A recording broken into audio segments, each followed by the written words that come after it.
जबलपुर की पूर्व महापौर कल्याणी पांडे ने शंकराचार्य अविमुक्तेश्वरानंद सरस्वती पर लगे आरोपों को गलत और दुर्भाग्यपूर्ण बताया है। नरसिंहपुर जिले के जोतेश्वर स्थित परमहंसी गंगा आश्रम की गौशाला प्रभारी के रूप में सक्रिय कल्याणी पांडे ने कहा कि वर्तमान परिस्थितियां अत्यंत दुखद है।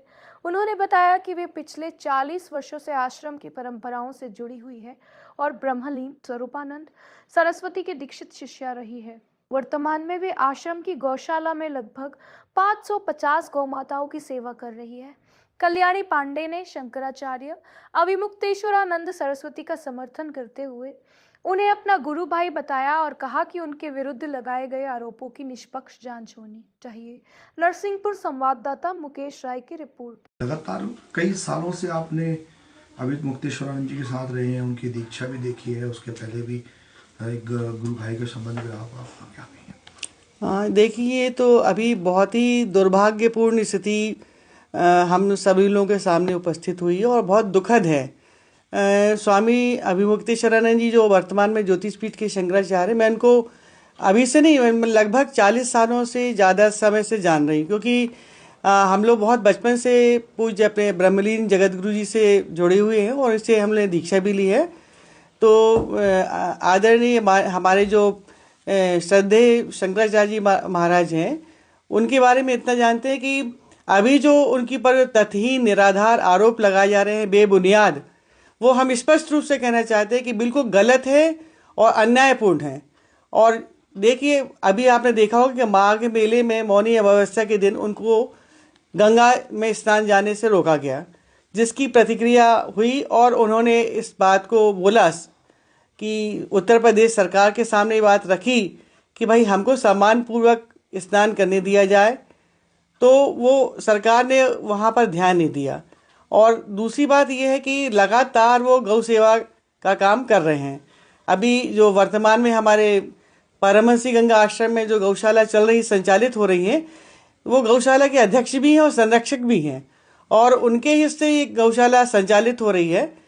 तो गौ माता को राष्ट्रमाता का दर्जा मिले, ये बात की वो पहल बहुत दिनों से करते चले आ रहे हैं और लंबी उन्होंने लड़ाई लड़ी है, पदयात्रा भी की है, संघर्ष भी किया है और गौ यज्ञ भी किया है। तो सरकार को कहीं ना कहीं इस बात से तकलीफ हो रही थी।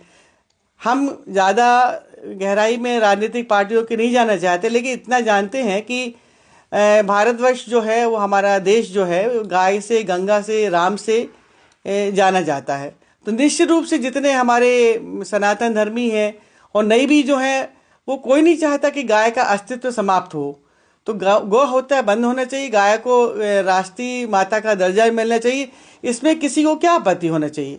इसमें कोई पार्टी का सवाल नहीं कि कांग्रेस पार्टी, राजनीतिक पार्टी, बीजेपी, समाजवादी, बहुजन पार्टी, हम तो कहते हैं जितनी भी पार्टियां हैं उसमें सभी लोग तो लगभग सनातन धर्मी हैं। क्या लगता है आपको ये आरोप क्यों लगे होंगे? नहीं, ये आरोप निश्चित रूप से उनको दबाने की, कुचलने का एक प्रयास है, कुत्सित प्रयास है, और इसमें उनको सफलता नहीं मिलेगी। जिन्होंने ये आरोप लगाया, जो संरक्षण दे रहे हैं इस आरोप को, जो सहायता पहुंचा रहे हैं उनको भी, और इसका पनिशमेंट तो देखिए आज नहीं तो कल जब ये तथ्य सामने आ जाएंगे, तो जिन्होंने लगाया है तथ्यहीन आरोप, उनको भुगतना पड़ेगा। और एक फिल्मी गाना आपने शायद सुना होगा, बहुत पिक्चर आई थी गोपी, उसमें गाना था कि हे रामचंद्र कह गए सिया से, ऐसा कलयुग आएगा, हंस चुनेगा दाना और कौआ मोती खाएगा। तो ये स्थिति भारतवर्ष की हो रही है, दुर्भाग्यपूर्ण है। शंकराचार्य की जो परंपरा है वो पूरे विश्व के लिए है, जगत गुरु की उपाधि है, शंकराचार्य की उपाधि है। आदि शंकराचार्य जी ने इस परंपरा को जीवित किया है, उनके आने के बाद से ही हुआ, और पूरी धर्म की धुरी ही शंकराचार्य है, और उस धुरी को समाप्त करने की एक गंदा प्रयास हो रहा है।